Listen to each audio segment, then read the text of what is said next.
Greetings everyone, Digital Extremes have released update 30.8 on all platforms, and this update has gone live prior to the launch of Knights of Naberus, which itself is the October Halloween event for Warframe. It will launch on the 6th of October. Now, Digital Extremes have shared a bit of information in regards to this event. It ran last year, but we do have a few new rewards coming with this October 6th event.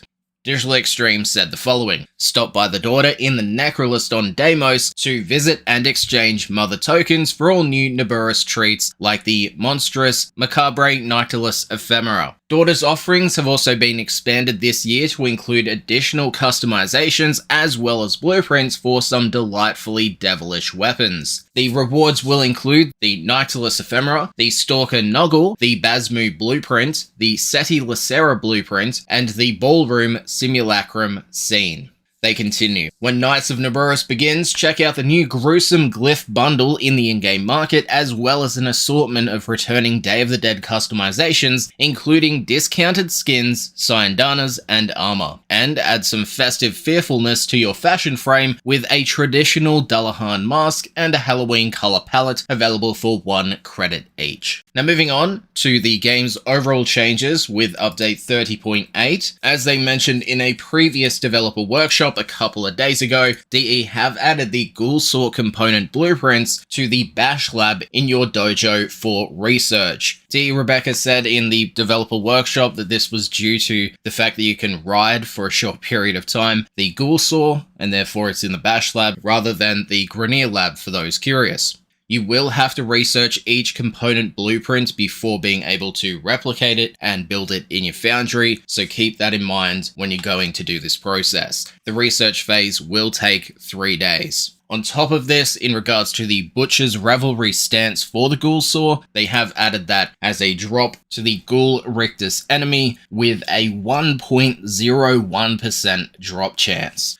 Continuing the changes, the Dullahan mask now fits in the helmet slot instead of being an auxiliary customization. They said this also fixes the spooky bug of having a headless Warframe once the Dullahan mask is removed. They've made effect improvements to blast proc explosions. Additionally, the explosion effects for concealed explosives and Thunderbolt have been updated. Lastly, they've updated the From On High challenge description to include the Orvalis and the Cambion Drift. For the game's optimizations, DE fixed a rare crash in the Presence, Relay, Town, and Dojo servers, a rare crash that could occur if you put your laptop to sleep immediately during game startup, a case of memory corruption that could cause all kinds of weird crashes, micro-optimizations to memory footprints and rendering on all platforms, micro-optimizations to level loading, and a micro-optimization for Windows. As for the game's overall fixes, with update 30.8, DE fixed an inability to mercy downed